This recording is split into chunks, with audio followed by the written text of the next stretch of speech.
On June 21st, thousands of people descended upon London in a march on Whitehall, calling for both an end to arms cooperation with Israel and an end to Israeli military action against Iran.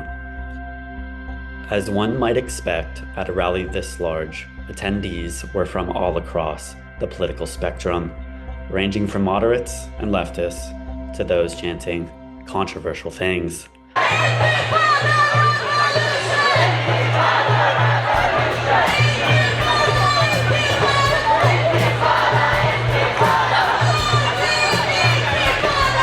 And even supporters of Ayatollah Khamenei. The Metropolitan Police were out in force to try to maintain order, not only over the vast mass of people who attended the rally, but also between them and the neighboring pro-Israeli demonstration. Both demonstrations remained largely peaceful, but the passions that arise out of this issue could not always be contained. As I hid from the scorching heat on Saturday, I interviewed one marcher to see how she felt about the ongoing actions of the Israeli state and the future of politics in the UK. Oh, hello there. Hi. Why are you here today? I'm here because, as you can see, there's a large march in support of ceasing the genocide in Gaza, and I felt that I needed to come to support it, to kind of validate it in a way. And although one could say, what's the point, because governments don't seem to change their views, but my argument is that we can make a small difference, but on a bigger scale we can make a big difference. And I always think back to the suffragettes in this country, in Britain, and if they hadn't done what they did, women would never have had the vote. So I feel that some people may disagree with women having the vote, I don't know, but personally I think we should have it, even though nowadays it seems to actually mean very little, because we are very rapidly losing our democracies.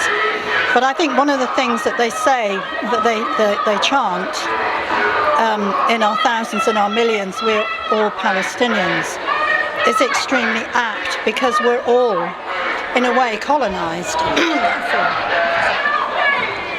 I mean, I come from this country, from the UK, and I've seen over the last 50 years or so how democracy's diminished and how our freedoms and our rights are being gradually taken away.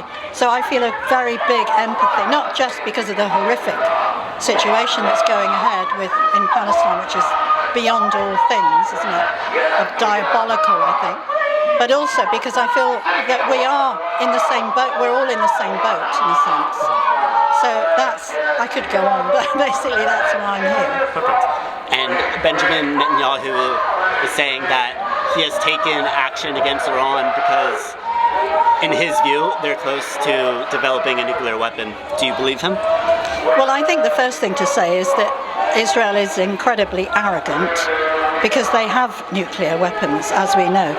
They've never let the IAEA in to do any kind of inspection, and they've tried to hide it, but everybody pretty much knows it's an open secret that Israel have probably quite a large number of nuclear warheads.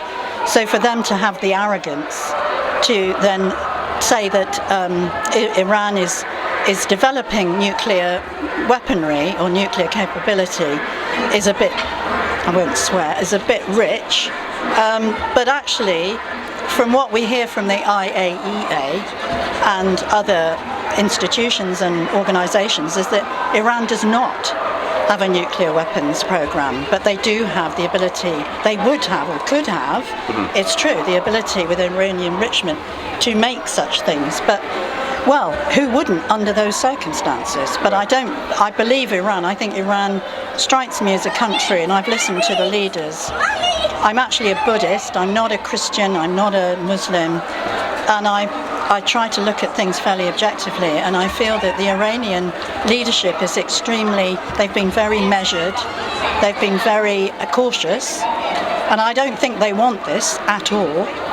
But how often can you be provoked by Israel over many years? This isn't just recently, this is decades of provocation from Israel and various bombs and and trying to get the US involved. So the whole thing, Netanyahu is a liar for breakfast. He lies for breakfast, dinner and tea, doesn't he? Let's face it, he lies about absolutely everything, including the fact that they are a very powerful nation. And from what I've seen so far, and this is Saturday the 21st of June, midsummer solstice, is that Iran are giving them a good kicking. And although I loathe war, I think it's just dreadful. It's dreadful to kill Israelis. But how long can you go on with, allowing this to continue and not making a stand? I think they would demolish Iraq if they could do it. And what should the Prime Minister do if the U.S. asks to use Diego Garcia to carry out military actions against Iran? I can't remember where Diego Garcia is. Is it in the middle of the Indian Ocean? I thought it was. Yeah, that's right. I know. Well, it's an outrage, isn't it? I mean, what else can you say? Keir Starmer. I mean, I've been involved in politics one way or another since I was in my late 20s. And I think I can honestly say, it's the worst government we've had. And I used to vote Labour. I was generally on the left wing. I never liked the Labour Party because they were always complicit in many things. And I discovered very recently that successive Labour governments since the 30s, and particularly after Israel was formed in 1948, were very supportive of Israel on all levels. Right. And it was as if they didn't even see that there were Arabs living in Palestine. I think Keir Starmer is a liar. I think he's a warmonger. I wouldn't trust him. And frankly, they should all they should be arrested by the ICC, and they should go on trial. All these leaders should go, and the editors of newspapers and the BBC. Right. They should all be on trial, and I mean that quite seriously. I mean, how can ordinary people watch this happening on their phones and so on and listen and hear what's going on and not take a stand? I mean, it strikes me as like there's no other way, is there? And just curious, who are you supporting now that you're not supporting the Labour Party anymore? I'm not. You're not? Well, I think as I wrote on my Facebook page about 5 years ago, politics is dead. Right. There is now. I looked the word up. I thought, what does it actually mean, politics? Well, it means a kind of a political dialogue. It means dialogue between different opposing factors, which is fine. But we haven't got that anymore. We've got no opposition. So no to Tories, no to Labour. The Lib Dems are wishy-washy and pathetic. Yeah. I did actually vote Green at the last election. I don't like not to vote. Yeah. Reference my comment at the beginning. Yeah. But I think I probably will vote. I'll probably, if there's another, if we get through this next 4.5 years, 4 or 5 years with Trump's administration. I mean, who knows? How do you think the left should act against the Reform Party? Oh, God. Well, I think the first thing about the left, and it will never change, I'm afraid to say, is it's always been highly fragmented. I mean, not so much, I think, in the 50s and 60s, but it sort of started fragmenting, and then, I won't go into the history of it. No worries. But, the first thing to do is to have a united front, and, I think that's very unlikely to happen. Right. And I think Reform will probably pick up a large number of votes. Right. They won't get into power because of our system of first past the post. That's highly unlikely, I think. But I mean, they'll have more power than they've got now. What can I say? It's just people always lurch to the right. You see it all over Europe.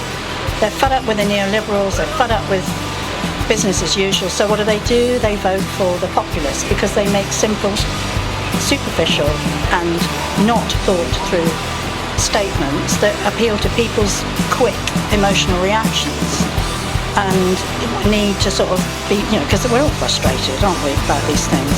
I mean, I do have sympathy with those Reform voters, but that ain't the way to go, really. Awesome. Thank you so much. Okay. Anyway.